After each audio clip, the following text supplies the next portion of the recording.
In the bottom right, folks, in the blue, he is for Kites the Gaming. Looking incredible yesterday. It's Reynor.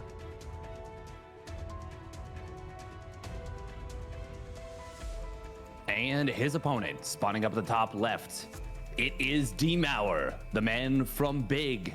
Give it up for ShoWTimE.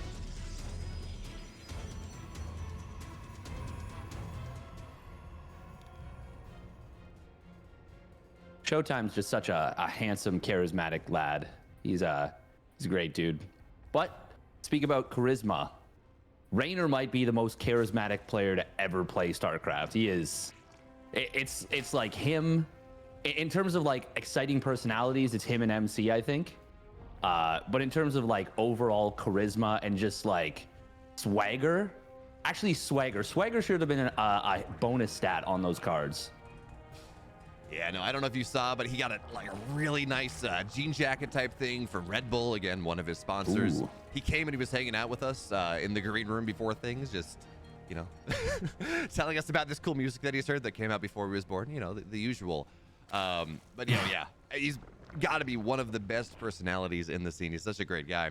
But Steadfast... What was it, like Miley Cyrus or something? No, wow, I'm actually like, but like, wow.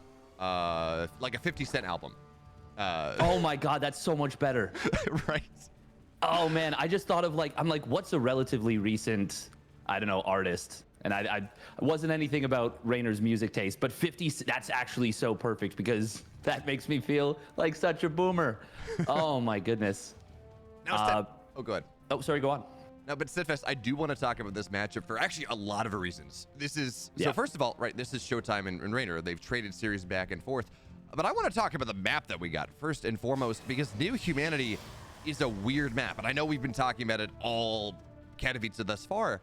But the interesting thing is that when I was talking to players, they expected this map to get consistently banned out against Protoss. And look at the timing here. There we go. The gold base is not going to happen. Reynor's not going to take advantage of that. And he would have gotten the third, right? Taking it at a normal location, but trying to go for something a little bit out of the ordinary, it's not going to pay off. And Steadfast, I wonder. So I talked to Reynor before Katowice, and he was talking so many good things about his ZVP, about how he feels great. He's got new timings. He's got an interesting way to deal with the depth pressure, how he hasn't lost a single map against Protoss on ladder as part of his practice. He feels very confident here. So I gotta wonder then what this build is, what the plan was with this forward third base. Yeah, there's a couple of interesting things happening during the game, by the way. We've already got a ShoWTimE up to 3 adepts. He's building a 4th adept. I'm really curious what this base was going to be for, this high yield gas base. Unfortunately, we won't find out this game, but that is something we'll be keeping tabs on moving forward in the tournament. And speaking about adept pressure, this is 3 adepts getting into the main base. This is already looking pretty dangerous. There was not enough to deal with this to start off. Already 2 drones going down. We're gonna see the shade into the natural. And the queens are here. And they kind of push this away, but they also block the lings from getting us around. So that's gonna be quite a few drones going down. 6 drones with that Oracle now showing up as well. Is that worth it for 3 adepts? When you add in the 5 lings and the lost mining time, I think it is. I think it's very worth it. And it's kind of funny, again, at this leading into Katowice, about how these maps are too small. You know, you can't just go for Oracle pressure, do something. You have to hit with adepts and Oracles at the same time. Drag the Zerg into the natural, put things in the main, whatever it is. So again, it's interesting to see that when he was talking about that a couple weeks ago, that idea has not changed. Which is maybe a bit of good news, because in that same conversation he was talking about how comfortable he is feeling against Reynor, how confident he feels against Reynor going into this matchup. I guess in part because of that big brain bout series that he did win, even if that was on the old patch. I mean, even if it's on the old patch, beating Reynor at any point, that's got to inspire a lot of confidence in you. By the way, we've got something very interesting. This might be an extremely old school build from ShoWTimE. We're going to see if he warps in more adepts once he finishes up this couple of extra gates, because there's a build that used to be very common where you would go up to 3 oracles and pump like 8 to 10 adepts and just go. But in this case, it's actually not going to be that. It's going to be sentries warping in at the 3rd, so he's going to be looking to defend that for the moment. And he actually went up to 4 oracles right here. It's a cheeky 4-oracle build. Love it so much. Meanwhile, Robo Forge Twilight Council, I think we're going to be seeing probably Charge behind this. But actually, hang on. No, what am I saying? There's no Twilight Council. My brain like filled it in. It's just a Forge. Yeah, I'm like, oh, this looks like a Glaive's build. But yeah, there's no Twilight. It doesn't matter. Adepts move forward, shade back. Lings don't get much done. The big deal is, there we go.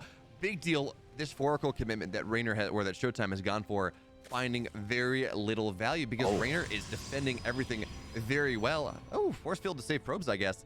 Steadfast. No, that was sorry, that was my bad. The Lings jumped on a sentry and killed a sentry in a probe, but it was 11 Lings, so I'm not sure if it was necessarily worth it. ShoWTimE, oh, he can kill that sport, and he gets it. Oh, okay. That is really good for ShoWTimE, actually. Yeah, so he kills one, he forces the cancel and kills the other, but you killed it's like 3 drones worth almost as that happens as the Adepts now into the natural. 4 more workers go down into the natural now. Ooh, nice save. That's pretty sick there. Now they're not going to be able to get nearly as much, but the Oracles dive in. The Queens don't have a lot of energy here, targeting down the high energy one, and it's not going to last very long at all. 6 workers fall, 1 Oracle in the trade, but these Adepts are not dealt with steadfast. 8 workers continue to go down, more Lings get popped out, and this is a ShoWTimE that is looking very strong. Reynor, his early game, not nearly as strong as he wants it to be. No, and I think that's because of the 4th Oracle. It throws the math off completely. Now, we did see ShoWTimE make a bit of a misstep right there. Trading an Oracle for a Queen is never going to be worth it. Even though he's getting some great damage done, against Reynor, you do have to be very careful. I like that he pulls back the Oracle prematurely this time, learning from that slight overcommitment he made. As I say that, he loses the 1 high energy Oracle as well. So he's lost 2 of these Oracles now. That is costly, but if we look at the army supply right now, he's kind of ready to push, and he's actually significantly ahead in army supply. He needs about 30 seconds, maybe finish up this Disruptor, build a War Prism. He's gonna have his Blink. It will just be a pressure for now, but this is a really great start for ShoWTimE. It is, and it's kind of interesting. We see the Disruptors here as the shot's gonna go out on the left side. Queens get very low, but they're gonna get transfused. I heard a lot of conversations about how we would not see many Disruptors in this matchup anymore, because unlike in PvP and PvT, it's a kill unit, so the nerf hits a little bit harder. Force fields on the left side are going to force the Queens out. This is going to be a dead force base once again. Lings look for this round, but there's just not enough of them here, Steadfast. Yes, the army supplies are starting to equalize, but when the Protoss is ahead in army supply on a push like this, even, that is the position they want to be in. So the 4th base is dead, no rich gas there. Ravagers are morphing in, but it takes forever for them to find anything. More Queens are going to start to fall, and this is before Blink is even going to be done. Biles go down, they don't hit anything, and now Blink is here. So the Stalkers, they're so much stronger on the right side, getting on top of the Ravagers. Oracles adding their DPS as well. And it's not enough to break through to Reynor just yet, but it is looking damn good. I think you might have to belay that. This looks very much like Reynor is on the ropes right here. Disruptor coming in towards the back. Nice split from Reynor. He only loses 1 Ravager, but he can't afford anything at this point. He's going to pull the drones into the army. Stalkers are kind of trapped here, so this may end up being a big cleanup. Disruptor shot does get a couple more of those roaches. Another Disruptor shows up, as well as more Stalkers. ShoWTimE's done it here in game number 1. We said he needed a big result to stay alive in this group, and he is showing up huge to start things off. Reynor's still trying to fight on, and the only thing that's keeping him alive at this moment is the fact that there's no War Prism. But the Disruptors fly on out, and they will get some small connections, but it's still more than enough at this point. ShoWTimE blinks forward, blocks the roaches, and takes down the Italian Stallion in game 1. Just a bunch of small things that turn into a very big result. You deny the 3rd base, you prevent that from happening, you build a couple of extra Adepts, and that means the Queens can't fight both that and the Oracles. You run in, you get damage there, you just start to move Reynor around the map, and Steadfast, it doesn't matter that you have some really fancy timings against Protoss prepared for this tournament if you're never allowed to do them. And ShoWTimE never gave Reynor the opportunity, he never gave Reynor the time to actually play the game that he wanted to play. And you know what's funny? What was the discourse going into this tournament, Steadfast? That it was a Zerg patch, Zerg maps. We were going to see 8 Zergs in the round of 8. We're at a 60% PVZ win rate right now in Katowice. It is actually pretty strong for Protoss. And yes, it's only 128 games played across every single matchup, right? It's not a massive sample size. But I think the rumors of Protoss being dead and gone in this matchup, I think they were a little early. Well, most of the players that are doing really well right now on this particular patch are players that were playing quote unquote honest Protoss. So when, you know, double Stargate Void Ray was a thing, they weren't the superstars. We had, you know, ShoWTimE, he wasn't at the absolute top of his game during that period of time. But now that the game has switched over to a more ground and pound, back and forth, kind of like a boxing match where you're bobbing and dodging and weaving, it's the stronger player that ends up winning a lot of the time. These players like ShoWTimE, these players like Hero that are high micro players now like MaxPax, which is ironic because he was so good at the 2 Stargate, but he's retooled himself. Those players are flourishing. They are doing so well just across the board, but also in this matchup. So it's very cool to see. Yeah, it's a lot of fun. And that's actually really the big story of this patch. You know, it's not changing balance all that much. I mean, again, yeah, ZVT 60 is 64 to the other way, but it's not enough numbers to really say, wow, this is imbalanced one way or the other. Insignificant balance, or really is. Sample size. The bigger thing, though, is look at the quality of the games we've been having. Early games, mid games, late games, but it's all about players being active on the map, being able to do things, not just turtling up and trying to get to some late game army that, again, you know, it's not all that great.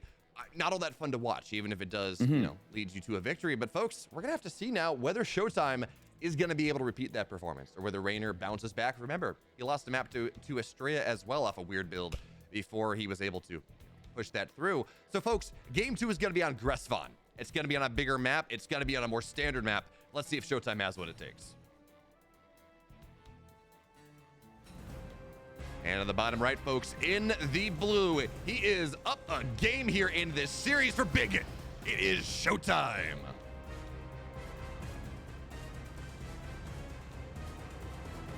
And his opponent, spawning up the top left for Kaitza Gaming. He's down 1-0. He needs your energy. It's the Italian stallion, Reynor.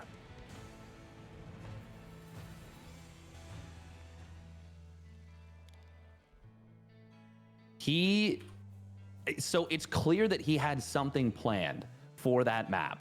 The fact that he wanted to take the quick, rich Vespene Geyser, and he wasn't able to do so, really is quite telling. Meanwhile, ShoWTimE, he got to do what he wanted to do. He came in with a different approach, that 4th Oracle, that 4th pre-warp gate adept, going in with 3 adepts instead of just 2. He really found himself a nice opening. And I gotta say, it may not seem like it, but he knocked his opponent off guard. He knocked Reynor off balance, and he never let him recover. Just a phenomenal game out of ShoWTimE. And one of the reasons why he has so many fans. Something else we got to talk about a little bit is that ShoWTimE had one of the best results of his career after a quiet, maybe like 4 or 5 years at TSL 9. TSL 9, he came top 3. He took 2 maps off Maru. He was electric in that tournament. He looked so damn good. And while Reynor, he is a world champion and a multiple-time world championship finalist, we don't talk enough about how good ShoWTimE is. No, we really don't. And by the way, before we get into this matchup a little bit too far, I do want to point out, ShoWTimE did not go for the hatch block. He sent the delayed scout, which means likely we're not going to see the adept play, which everyone has been talking about. Is, well, Stargate's on the way. But yeah, no, he did that in game 1 as well. Yeah. He still went for the double adept and even the triple adept. I'm going to be keeping tabs and seeing if he chrono boosts a 3rd time, because I think he might. But sorry, go on. Yeah, but no, you're absolutely right talking about these results. Not only did he have that best result, though, he played one of the best games of the year in that late game versus Cyril. And yeah, he lost that game due to, what, a neural on a Tempest or something. But when you are beating or almost beating Cyril in the late game, and now doing this, because this is how he beat Reynor in the big brain bouts as well, just never allowing Reynor to play his game and doing so much damage early on. Well, that's an inspiring idea coming in for the Protoss player, especially considering we know Reynor worked very hard on shoring up his early game, on making sure that it was not nearly as flimsy as it was a month ago. But look at this. Yeah, it's going to be a 3rd adept, a 4th adept? Yep. It's that heavy pressure. Yeah. It's same opening as last game. So he doesn't get the chrono boost on the 3rd adept, but by just continuously pumping out units, this is something that you can play around with a lot as a Protoss player. How many gateway units do you get before Warp Gate? Really in every matchup, but I think in PvZ, it's the most impactful. And it's really neat to see ShoWTimE going for this. Now, Reynor, he's respected this a lot more. You can see he's got 12 Zerglings. He's paying a lot more attention to this, so he's not going to get blindsided the way he did in game number 1. But this is still indirect damage. This is ShoWTimE just spending a little bit of resources to force his opponent to not have units here. Now, the Oracle is not in position. Second one does pop out. Can it keep this Nexus alive? The answer is no. And this is already a bit of a role reversal here. 12 Lings get across the map. They force the Oracle to turn on its Pulsar Cannon. They get one. He only loses one Zergling, but he gets the cancel on this Nexus. It's early on, but this is still a significant difference between game number 1 and 2.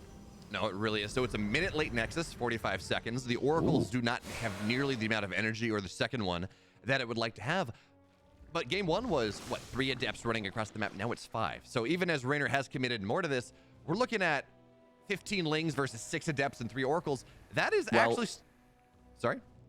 No, I was just going to say, Reynor has actually spruced up his Ling count to anticipate this move. He didn't see the warping of Adepts, but he knew that there was still 3 alive, and he knew that this 5 Adept pressure was a big option. He hides the Lings, and now he gets on top of this. Oracle's going to come on in, but we are going to see, well, we'll see one Queen fall. Second one is not going to be targeted. Nice interception, though, on the one Oracle. Great defense here from Reynor.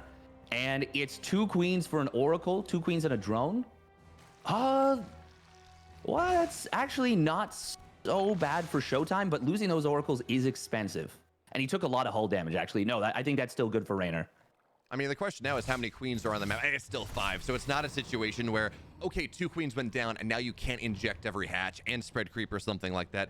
Yeah, you don't want to lose 2 Queens, but it's not to the point where it impacts the Zerg's presence on the map and it impacts their ability to build things, which is where it gets a little scary. But Steadfast, we're seeing a different build out of the Robo, right? Game 1 was Disruptors, Stalkers out of that. There's an Immortal on the way. There's a 3rd base, so this is not going to be some sort of 2-base Immortal Sentry. And I guess actually, no, it will be Disruptors out of that. You get the Immortal to kind of stabilize, maybe because of the amount of Oracles that died. Is this just gonna be the same thing again? It just might be, but he's going to be doing it from a position of not as great strength because he did lose one of those Oracles. He didn't get the big drone damage early. He is going to find a bit of an opening in the natural, but look how quickly Reynor responds. Pulling those drones away only loses... Well, he doesn't lose anything, actually. Wait, hang on. Next battle? Let's see. Did he lose? No. Yeah, no, he didn't lose anything. Man, impressive stuff. This is something ShoWTimE likes to do, by the way. This couple sentry... single Immortal push out sometimes. The only thing, he doesn't have any force fields. Ooh, as I say that, 8 drones go down in a split second at the 3rd base. I was focusing on that main push, and I think maybe Reynor might have gotten caught a little bit by that too. The Lings maybe could have picked the fight there, but they choose not to. And actually, no, they probably couldn't have picked the fight. That's a lot of Zealots. So this is actually pretty great damage coming out of ShoWTimE once again. Reynor, he is getting double upgrades. Oh, the force field. Man, that was so close to catching all those Lings. The Zealot was maybe a tiny bit out of position to miss getting like 25 Lings right there. Yeah, maybe like 15. Still, ShoWTimE's doing a lot of things very well, but Reynor, he is still cooking. He's got his +2 melee. He's got his +1 missile. He needs to get Bane speed, but he's still doing very well in this game. And feels bad. ShoWTimE very easily could have gotten that high energy Queen on the right side. There was nothing to defend it, but instead, again, prioritizing a position in the middle. And there's an infestation pit going down Steadfast. It feels like it's too late to be some sort of Swarm Host pressure. I guess this is just for a really quick Hive getting Vipers and something like that. Yeah, this is probably going to be for Hive. Might be for Vipers, probably. At least a little bit of Viper play. But also it's going to be for that Adrenal Glands, that +3 melee. This is actually not the quickest Hive. Ooh, nice little snipe down here from Reynor. ShoWTimE does not get the cancel on that cannon, so that's a pretty nice play. But if you look at the resources lost, it's been a pretty solid early game for ShoWTimE. Still, it's going to be up to these Disruptor shots to help him hold. He's got a nice Stasis Ward. Is there an Overseer with this? There is not, and there's none on the map. +1 melee is done. This is a bit of an anti-timing from Reynor if he commits. So I'm fine with him just kind of pressuring. Meanwhile, DT's just got warped in. Oh, okay, he's going to send... Is he actually sending them forward? I'm not sure. Oh, Zealots on the left side. They're going to find this little setup here. Reynor's creep spread, by the way, is already getting ridiculous on this left side. It's shutting down a potential base. God, this is so good so far. Nice trigger on that stasis ward. Yeah, so there we go. Baneling speed's going to be done in 10 seconds. I do like the movement from the Zealots on the left side. I think they saw the Banelings morphing. I'm not sure. But here we go. Reynor moves forward, looks for a stasis trap maybe, but really just trying to make sure everything is set up as it needs to be. Baneling is on the right side, coming in from every position into the third, into the fourth. But these force fields, these stasis traps are turning out to be fantastic. Banelings are not getting the connections that they want. 3 total workers go down. Archons keep the third base alive, and this is just not turning out to be what it needs to be. Everywhere Reynor looks, everywhere he looks for damage, ShoWTimE holds on. He's supply blocked, and his third base actually took a lot of damage out of that one as Reynor tries to rotate on over. This might be something that he can kill. There's no shield battery to keep it alive. Vials, though, not really landing. Disruptor shots on the backside. Worker damage is now starting to be a thing, Steadfast, but the Disruptors are cleaning up so much of this army, but it's what? Actually, yeah, I guess Ling's in the third, something, maybe in the fourth base. 23 probes have gone down, so as good as that looks, that's still a heavy economic damage. It is heavy economic damage, but Demauer holds. He keeps his army integrity alive. You can pump probes so quickly off 4 Nexus. I have a favorite stat I like to bring up sometimes. If you chrono boost all 4 Nexi, you can build 12 and have the money. You can build 12 probes in 26 seconds. You can repump your economy extremely quickly. And even without the chrono boost, just quad probe production is good. Disruptor shots will get mostly avoided, but they're still getting some okay connections. They're warding the army away. Another disruptor shot finds a single Baneling. Meanwhile, in the natural, we see these Lings getting deflected. I'm liking ShoWTimE's position if Reynor can't find more. Another decent disruptor shot on these Banes. Oh, corrosive vials will get dodged just barely. The thing is, ShoWTimE's doing a good job, but it is a precipitous situation he finds himself in. He could get overrun so easily with just a moment's inattention. And the big thing we can talk about this, by the way, yes, Reynor's putting a lot of pressure on. Roach just ravages on the third, on the fourth, on the natural, but this is not a Roach ravaging Bane all in. He does have that hive up. We do have Adrenal Glands on the way. There is a Spire on the way as well, likely for Broodlord, something like that. So while ShoWTimE is in a great position right now, he's holding on. Yeah, he lost those 20 workers, but again, economically a great spot. Supply in a great spot. You gotta worry that he needs to make sure that he knows what's happening next. Blink is only just now getting started. There is no Stargate, nothing like that. And there are not that many disruptor shots available anymore. Reynor may be looking to find this timing, but it looks like the Lings stasis on the ramp are enough of a force field that he doesn't want to commit through the choke. Well, no, that was Reynor baiting those disruptor shots out 100%, using the Lings as spotting vision. Surround on this small little army on the top side, denies the 5th base, gets a few Archons. Meanwhile, there's attack on the 5th base. Oh, no, 4th base is going to get the kill on the Nexus. That is huge, and Reynor finally cracks Demauer just a little bit. He is now really ahead in this game, actually, killing that base. The reason I was saying that ShoWTimE was in a good position is that he hadn't yet lost any of his bases, and he had kept his army integrity alive. But he just lost a few Archons. He lost that 4th base, and now Reynor finally overstresses ShoWTimE to the point of being not crippled, but taking damage. However, we got to look at these upgrades. +3 attack, +2 shields now finishing up. Blink going to be done pretty soon. ShoWTimE might be deciding it's his time to go pretty soon. Ooh, Oracle's over top of the army. Probe's gonna get transferred to the newest base. They do lose 12 of them. That is a pretty big loss for ShoWTimE. And Reynor, he is really starting to chip away at ShoWTimE's defenses. Yeah, I mean, the army of ShoWTimE, though, is terrifying Steadfast, or at least for the next minute and a half, until these Broodlords are going to be properly ready. I don't think we have any Corruptors on the field right now, so when Blink is done, when we do have all these Archons ready, it's actually kind of crazy to see how many DTs have been warped in. Lings are they're going to find their way in. We're going to have, what is that, 1 Zealot warping in. Archons at the front. These Banelings are not getting the connections that they want. And now it's just a couple Roaches, couple Ravagers. Banelings on the left side trying to find a mineral line. No more Disruptors are available, but he's going to be able to pull away. Running back away. Archon's not in position. Third base is going to go down. Banelings get that one as well. And how many games have we seen when Banelings kill Nexi? Specifically 2 Nex. You don't do that against Protoss, Steadfast.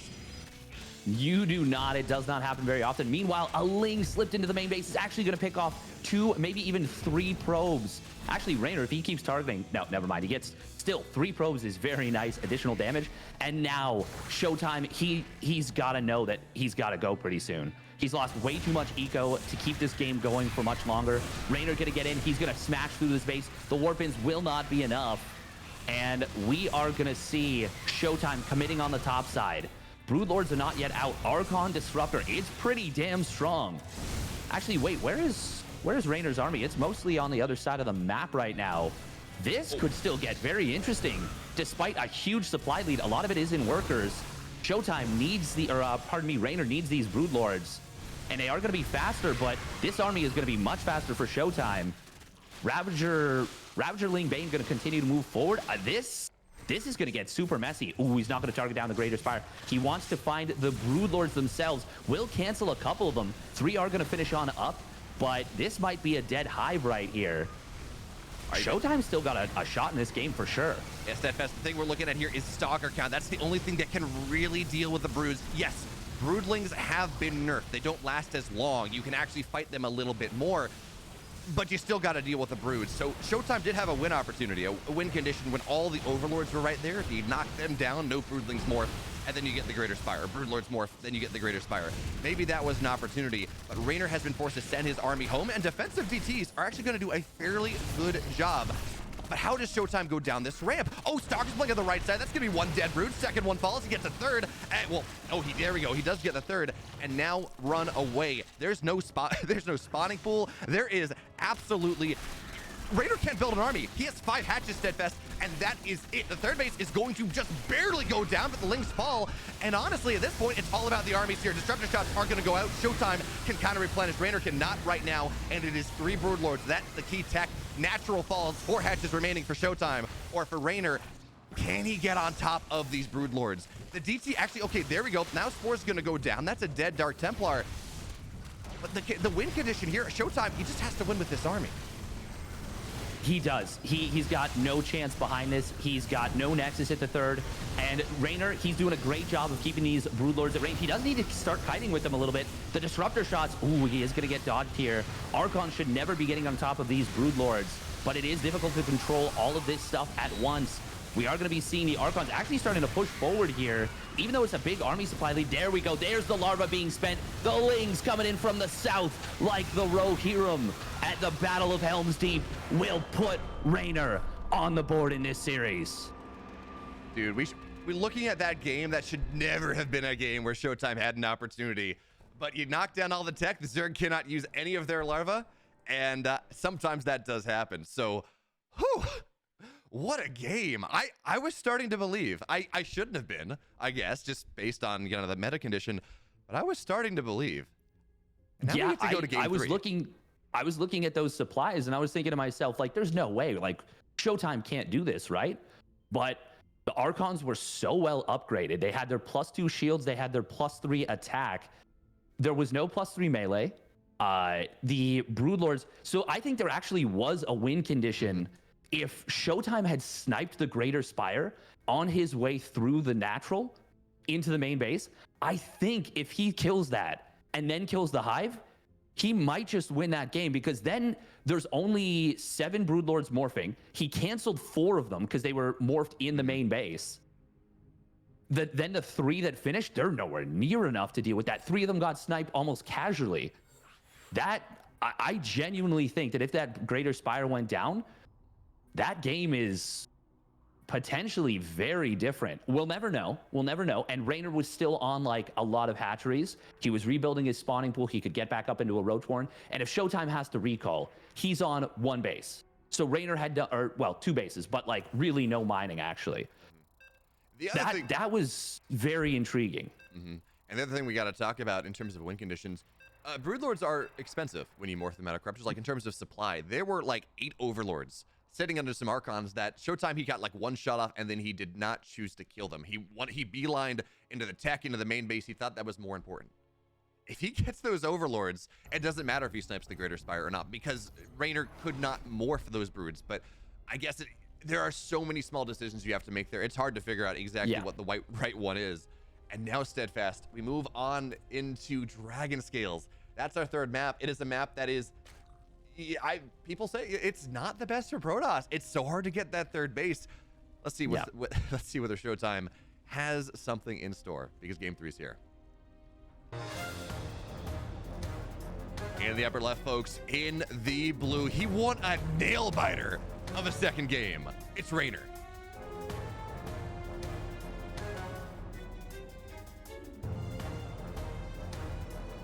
And his opponent spawning down in the bottom right, desperate for a win. For big, it is ShoWTimE.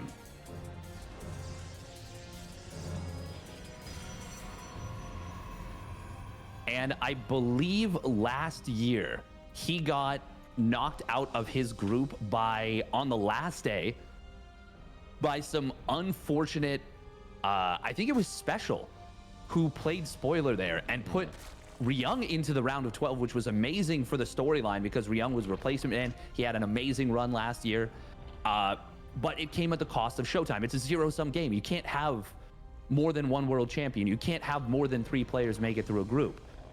And ShoWTimE, I mean, I'm a big Reynor fanboy. I see what he does with Lings, and, you know, it's got me feeling all kind of ways. We saw it last game, the Ling run-bys, and you were talking about, specifically, I want to point it out just to highlight how good it was. You were like, oh man, 23 probes went down suddenly from 11. Where did those go down? Those were Ling's target-firing probes during the battle in the mineral line of the 3rd. That was like Reynor is playing so damn well. He is showing some stuff with Lings that is just otherworldly, but it would be very cool to see ShoWTimE advance from this group. So I'm so torn on who I want to win this match, you know? I mean, I just want, well, again, no caster bias. I just want elimination to happen on day 3. So, but I want to, yes.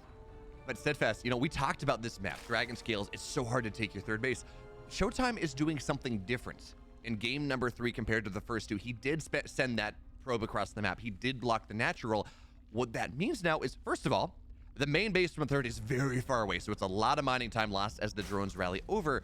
What it also means is this is technically set up for some sort of a depth pressure, and even if he doesn't go for it, which it doesn't look like he is, right, with this, with the Stargate opening, well, sorry, Glaive Adepts, if he doesn't go for that. Oh, okay. This is going to be the expectation.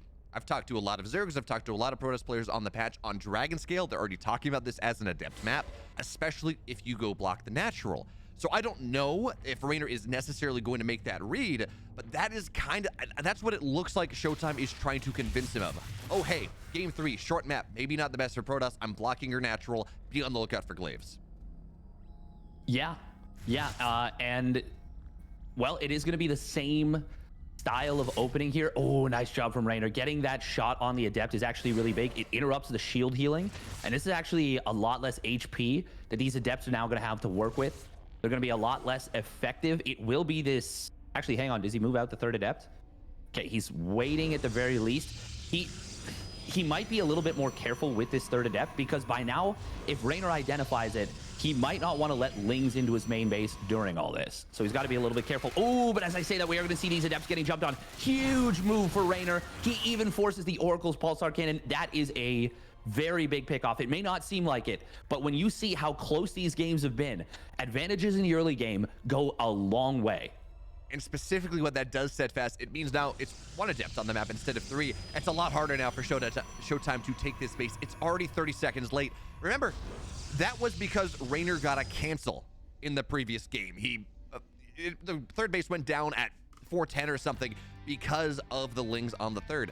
Reynor accomplishes that by just getting the Adepts on the map, forces ShoWTimE to take a little bit more time, and that still means that Reynor is just going to find that advantage. But here come the 2 Oracles across the map. They haven't done anything yet. They haven't taken a single lick of damage, but they're already 3 Queens of the natural, and they turn on their Pulsar beams. There's nothing there. Spore in every base. Drones are going to get pulled away, and Reynor, while his early game defense was shaky in the first game, game 2 looked better, and game 3 looking even better still. He hasn't taken any damage.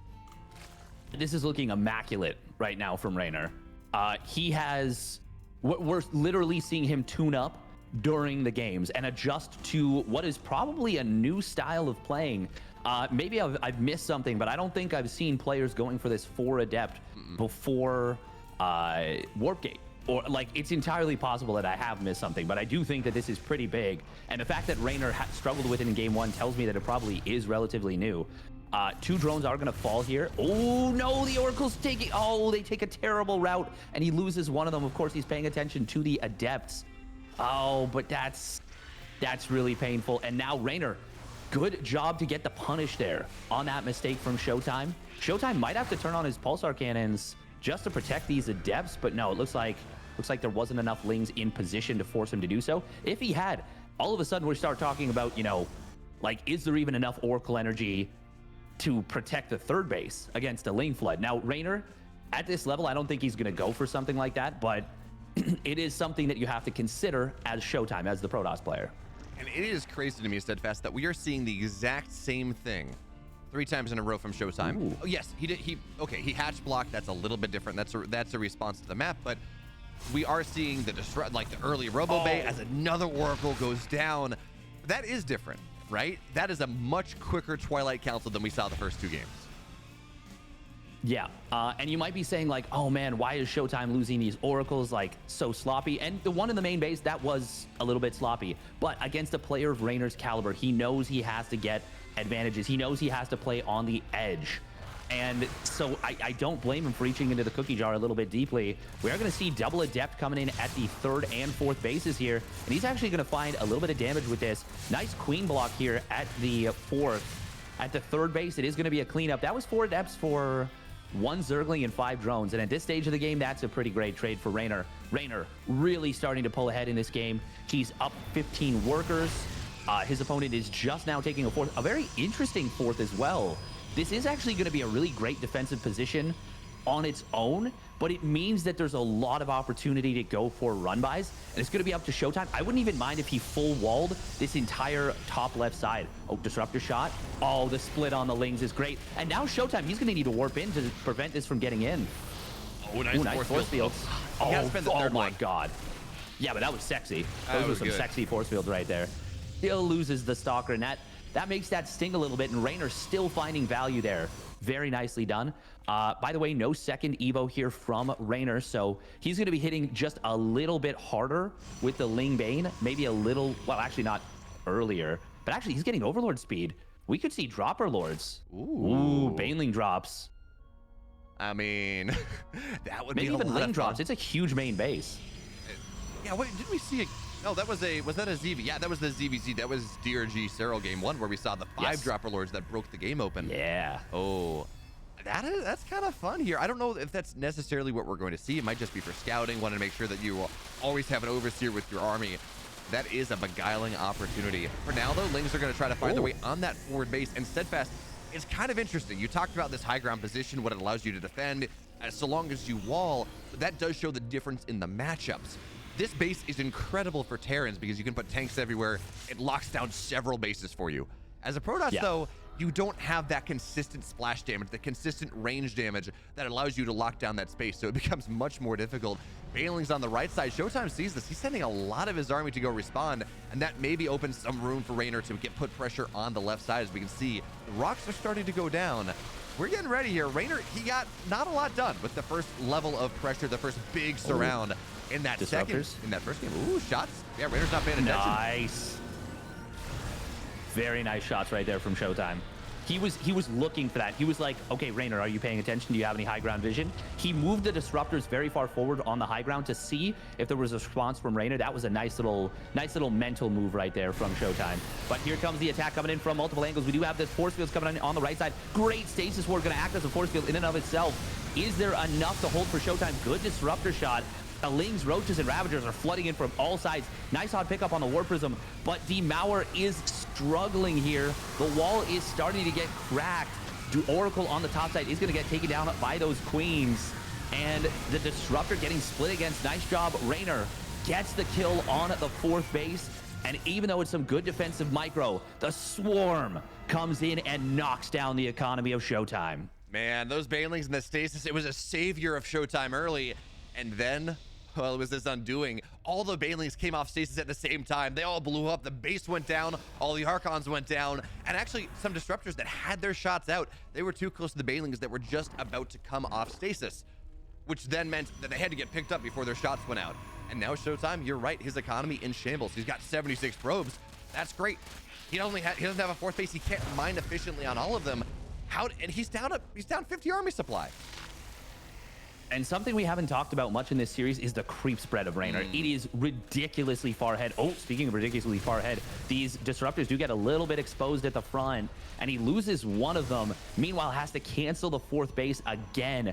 Reynor is just playing on fire right now. He's been knocking down rocks everywhere to open up attack paths. He's creating opportunities for himself, and he is getting ready to flood in once again. Disruptor shot does get a couple of banelings, but it is going to be another cancel on this base. The Archon count is high, but does that mean anything? Great split on the banelings right there, and it's pretty much pure Archon at this point, and the banelings are still getting kills. Reynor takes down game number 3 and crushes D-Map.